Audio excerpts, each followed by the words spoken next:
Stop. Just stop. Before you even think about opening your banking app and buying another gram of gold, please think about your mental health. Seriously, why would you do that to yourself? Why would you want to own something that just sits there, completely refusing to lose its value? It's boring. It doesn't change. It has no drama. Today, I am going to save you from financial stability. We live in a world full of exciting financial roller coasters, and here you are, wanting to buy a shiny metal because you want safety. How uninspiring. Here are the absolutely terrifying, historically proven reasons why you should never, ever buy gold. Let's start with the most annoying feature of gold, especially if you're buying small amounts, like a single gram every single month. Let's do some advanced mathematics here. If you buy a gram of gold today, do you know what happens next month? Or next year? Or in 10 years? It will probably buy you the exact same amount of groceries, or maybe even more, than it did this month. Terrible, right? Where is the progression? Where is the surprise? If you want real excitement in your life, you should keep your hard-earned money in cash under your mattress or in a standard checking account. Think about the thrill of inflation. With paper currency, your money is on a constant, guaranteed downward slide. Your $100, liras, or euros today will buy you significantly less next year. It's like a magic trick, but instead of pulling a rabbit out of a hat, the central bank makes your purchasing power just vanish into thin air. Who doesn't love magic? Let's look at the actual data, because I did some terrible research. Gold has been recognized as real money for over 5,000 years. Roman emperors, Ottoman sultans, ancient Egyptian pharaohs, they all hoarded it. Talk about a lack of innovation. 5,000 years and no software updates? Meanwhile, modern paper currency is constantly depreciating. Since the US dollar completely detached from gold in 1971, it has lost over 85% of its purchasing power. Now that is speed. That is efficiency. Why would you want an asset like gold that protects you from the government printing trillions of dollars when you can participate in the thrilling race to zero with paper money? Keep the cash. Enjoy the inflation. Reason number 2 to avoid gold at all costs. It has absolutely zero counterparty risk. For those who aren't economics nerds or Wall Street bros, let me explain this tragic phenomenon. Counterparty risk means you are relying on someone else, a bank, a government, a tech CEO, or a broker, to keep their promise so your investment doesn't go to zero. Gold doesn't do that. It is completely independent. If a bank goes bankrupt tomorrow, your digital numbers on your screen vanish into the cyber void.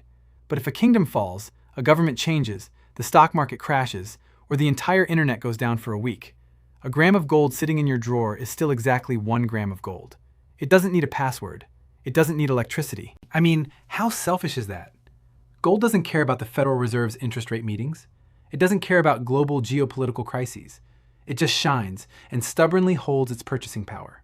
If you buy gold, you miss out on the wonderful, sleep-depriving anxiety of wondering if your bank is going to freeze your account next week, or if your local currency is going to devalue by 20% overnight. Who needs peace of mind and a good night's sleep when you can have existential dread every single time you watch the evening news? Stick to digital promises, guys. Leave the physical reality alone. And let's not forget the absolute tragedy of its supply. Gold is rare, and worse, it's stubbornly hard to get.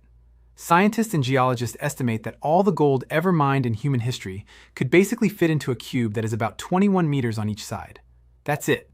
You could fit the entire history of human wealth into a few Olympic-sized swimming pools. You can't just manifest more gold out of nowhere. Unlike central banks, which have the magical ability to just press Ctrl+P on a computer and create billions of dollars out of thin air to stimulate the economy, which totally never causes massive inflation and ruins the middle class, by the way.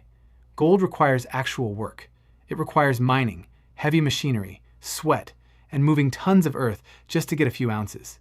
So, if you invest in gold, you are basically telling the world, hey, I prefer scarce, tangible assets that require human effort to exist over unlimited, beautifully printed pieces of paper. Boring.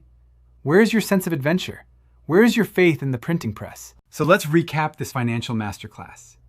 If you hate the idea of your wealth surviving for generations, if you despise financial security, and if you absolutely love watching the purchasing power of your salary melt away year after year like ice cream in July, then yes, absolutely stay away from gold.